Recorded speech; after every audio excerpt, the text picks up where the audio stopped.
this is class number 1 or lesson 1 on karate stances and how you can kind of train stances at home. So I wanted to use this as a way to introduce new people to karate stances and also give a different insight to experienced or veteran karate people on how stances are super important and how you can apply them practically, and also give you some drills to do at home to kind of develop these skills as well. First things first, I always think about stances as either a ready stance or a transitional stance. If you guys think about a fighting stance, right? So if you, let's say, imagine you are taking a step back and something's coming out of your way, or you're dodging something that's coming at you. So if you look down at your feet, your feet are like about shoulder width apart. You're creating like a square around your body. And this is kind of pretty natural. You're standing here, you're able to bend your knees, and you're not feeling like you're off balance front to back or left and right. So if you did that and you stepped in a straight line and you feel off balance, then you got to self-correct and kind of be a little more shoulder width apart from there. And I'd say this is a static, ready stance from a distance. So if I had an opponent come to me and let's say this is a sparring situation or he's squaring off against me, I'm going to be in a static, ready stance here with my hands forward and stuff like that, right? So if my stance was too wide here, now you're in kind of like a front lunging type of stance. Yes, you have a very solid stance, but you're not very mobile, right? So if someone came and rushed into you, you won't be able to react as much. If you try to come off to the side, you wouldn't be able to react as quickly. Now, all the other stances in my mind are transitionary. What I mean by that is when you see those very deep karate looking stances, it's like a horse riding sumo stance. If you spread your feet apart, you're sitting back and your back is straight like that. This is usually the end of a technique. It's going to be hard to move somebody around if you're just standing up like this. Like if I grab this bag and I try to move him around, notice how it kind of moves me around too. But if I stepped into a deep stance, wherever I am, if it's a deep lunging stance, it allows me to move around that way. If it's a deep horse stance, like we just talked about, it allows me to move around that way, right? So I always think the deep stances are the end of the picture, or the end of the technique. So let's say I am trying to pull somebody from here all the way to there, right? It'll be very hard for me to pull him with just my ready stance, my high and narrow stance. But again, if I did this and I took a deep step and I pulled him that way, notice how it moves the weight, but it also makes me end up in a very deep forward lunging front stance. What's cool about that is it allows you to think about all these traditional looking stances in a very practical way, and it gives you context to that, right? In all of these stances, my back is pretty straight, my posture is not broken, my head's not tilted forward. If I were to try to pull somebody down to the ground, right, from here, it'll be hard for me to pull them down with that high stance. It'll be hard for me to pull them down straight from here and try to drop into like a front stance or something like that, or a horse stance. But it would make sense for me to try to pull them down if I slid back and use my body weight to sink my hip down. So imagine like you're sliding one leg back and you're sitting down into a chair, like a stool behind you, and then your front leg kind of comes up on the ball of the foot here. And I'll show a side view of this here.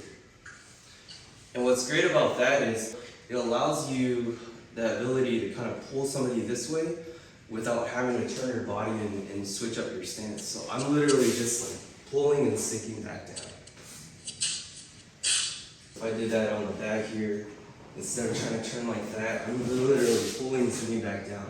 It gives me a lot of ability to control the space and still have all these grips on my opponent as well.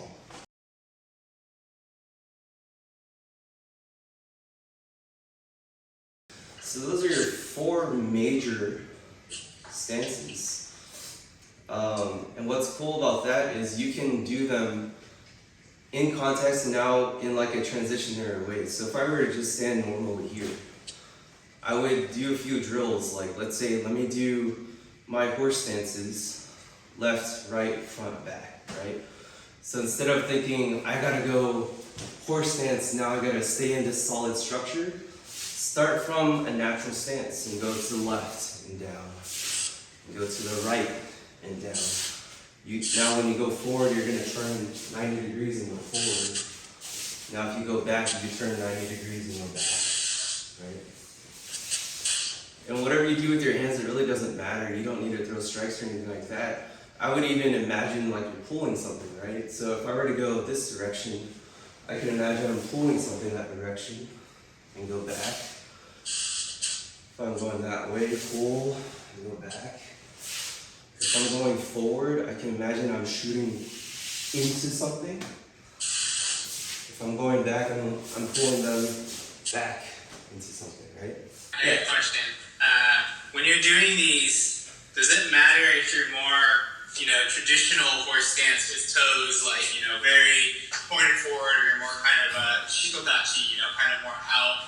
Because it feels a lot more natural to me to just be like, if I'm pulling, I'm probably not in this, strict horse stance where you're drilling, right, for kihons. But just curious what your thoughts are on where the feet are pointing. No, that's a good question. And Okinawan karate is always built around the natural body's alignment. So that traditional toes pointed forward one, it's very much a static, it's taught in a very much static way. It might be as a tool to develop your leg conditioning, but if you treat it in this dynamic setting, then you notice your toes naturally want to start pushing out. Because it does allow you to sink more when you do that too. Yeah. Because this is like the natural alignment of your hips. So I rarely ever sit in like a traditional looking shikodachi with my toes pointed forward. I feel a lot of pressure on the outside of my ankles doing this. But I think it was just a devised way to kind of develop your thigh muscles as you do your kihons and stuff like that. Cool, yeah, that makes more sense. Yeah, but to your point, within context, your body's gonna feel what naturally it wants to do, right? Versus trying to feel like locked up and kind of conforming your stance to what is shown or what is supposed to look traditionally. If I think about my stance as linearly shifting to these 4 quadrants, I also can think of my stance as curving into those quadrants as well, or curving into the 45 degrees, right? So let's say instead of just stepping here to my left, I circle step and I come around to my left, right? So all I did there was go around behind something. And that might feel a little easier if you're thinking about forward. I might go around and turn in, which happens a lot in kata. Or I can just go straight piercing through and shoot straight through, right? So now context on the bag, right? Let's say I'm trying to take this guy and sweep him. I would take my natural fighting stance and I'll go around this stance into my horse stance to take him down. So then it'll be more like a sweep type of motion when I do that. So you're adding curves to your stances. Or if I wanted to blast through him, I would blast through and rotate at the last second, right? Here to here, we blast. So that allows you to think about like all these basic beginner type of kihons. Now you have like cat stance to the left, cat stance to the right, cat stance shuffling forward, cat stance floating back. You have front stance to the left. I can front stance forward, I could front stance back. And all these things are now in context to an opponent and moving their weight around. Can you show an example of like circling with cat stance or circling with front, just real quick? Yeah. So. No, that's a good question. So circling with the cat stance, so if I had a partner's leg like this, right, my cat stance would circle around that leg to take it out, right? Or you could circle outside in and scoop it up. But the same motion is that circle versus shooting straight in, right? But you do see the circular motion in cat stances a lot in kata, where you're coming on the inside of the leg and hooking it. The same logic applies for front stance. I can front stance around somebody for that throw. Right, so if I did my front stance backwards or the outside to hook this, to take it down that way, right?